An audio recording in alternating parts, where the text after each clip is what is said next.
जब मैं मुखिया बना, इस पर लड़ाई लड़ी हमने, और लड़ाई लड़ने के बाद जो 4 किलो एक व्यक्ति को राशन देता था, अगर परिवार में 8 आदमी है तो 4 अठे 32 केजी राशन मिलता था, 32 केजी मिलता था। लेकिन हम आए तो 8 आदमी है, हर व्यक्ति को 5 किलो, 8 पचे 40 केजी राशन मिलता है। हर परिवार से 8 केजी राशन काटा जाता, जिनके परिवार की संख्या 8 गो है। अब जरा सोच के देखिए, 7 गो है तो 7 किलो कट गया, 5 गो है तो 5 किलो कट गया। अब यहां ये कटने वाली व्यवस्था जो है खत्म हो गई, हमने इसको खत्म किया, हमने लड़ाई लड़ी है। यह व्यवस्था पूरे महनार विधानसभा के अंदर लागू होगा। जय हिंद साथियों, और महनार के तमाम गार्जियन को मेरा प्रणाम है, हमारे बुजुर्गों को प्रणाम है। मैं आज जिस वीडियो में बात करने जा रहा हूं, खासकर हमारे महनार विधानसभा के अंदर जो 11 महत्वपूर्ण चीजें हैं जिस पर बहुत ज्यादा सुधार करने की जरूरत है। यह नई व्यवस्था जो है हमारे संविधान में, यह लोकतांत्रिक देश है, लेकिन यह व्यवस्था धरातल पर लागू नहीं है, इस पर हमें काम करने की जरूरत है। भाइयों, आज जो मैं बात करने जा रहा हूं, आप सबको पता है कि कुछ दिनों के बाद, लगभग 3 महीने के बाद आपका विधानसभा चुनाव होने जा रहा है। पूरे बिहार से 243 विधायक चुने जाएंगे। वैसे ही हमारे यहां भी हमेशा चुने जाते हैं, इस बार भी कोई ना कोई चुना जाएगा, और यह चुनने का काम जनता करती है। यह लोकतांत्रिक व्यवस्था है, हर 5 साल पर एक बार आपको मौका मिलता है, और यह मताधिकार का प्रयोग हर किसी को करना चाहिए, क्योंकि यह आपका अधिकार है, यह संविधान आपको अधिकार देता है। मैं सबसे ज्यादा किस काम पर विशेष ध्यान देने जा रहा हूं, आइए जरा सा हम इस पर चर्चा करते हैं। हमारा सबसे पहले है शिक्षा और स्वास्थ्य सेवाएं बेहतर करेंगे। शिक्षा व्यवस्था और स्वास्थ्य सेवा बेहतर करेंगे। दोस्तों, आप जानते हैं मैं जिस फील्ड से हूं, जो मेरी पृष्ठभूमि रही है, मेरा परिवार कोई राजनीतिक परिवार नहीं रहा है। शिक्षा से जुड़े रहे हैं, और आज देश के 60 लाख से अधिक विद्यार्थी मुझे फॉलो करते हैं, और डिजिटल तरीके से हमने उनको पढ़ाया और जोड़ा। वैसे मैं ऑफलाइन से शुरुआत किया था।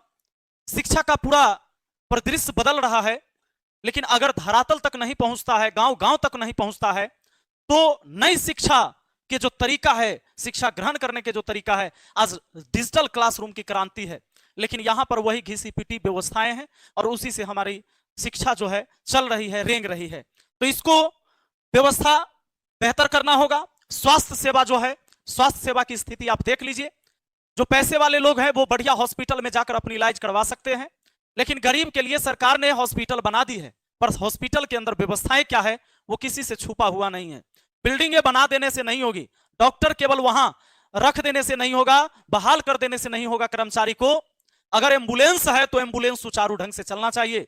अगर हम स्वास्थ्य व्यवस्था को ठीक करना चाहे तो उसके अंदर जो सुविधाएं हैं, जो तकनीकी कमियां हैं, उनको बेहतर बनाने की जरूरत है। आज एक व्यक्ति को सिर फूट जाए, गहरी चोट लग जाए, हाथ पैर टूट जाए, तो हमारे यहां सरकारी हॉस्पिटल में वो व्यवस्था नहीं है कि उसका इलाज सही से यहां से हो सके।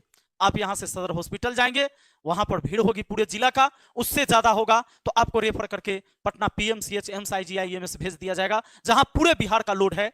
यह लोड को कम करने के लिए अपने क्षेत्र में महनार हो या जंदाहा हो, जहां हमारा स्वास्थ्य केंद्र है, इसके अंदर बेहतर व्यवस्था करना होगा। इसके लिए हम काम करेंगे, और ये प्रमुखता से इस पर हम काम करेंगे। थाना, अनुमंडल और ब्लॉक के अंदर घूसखोरी को बंद करवाएंगे।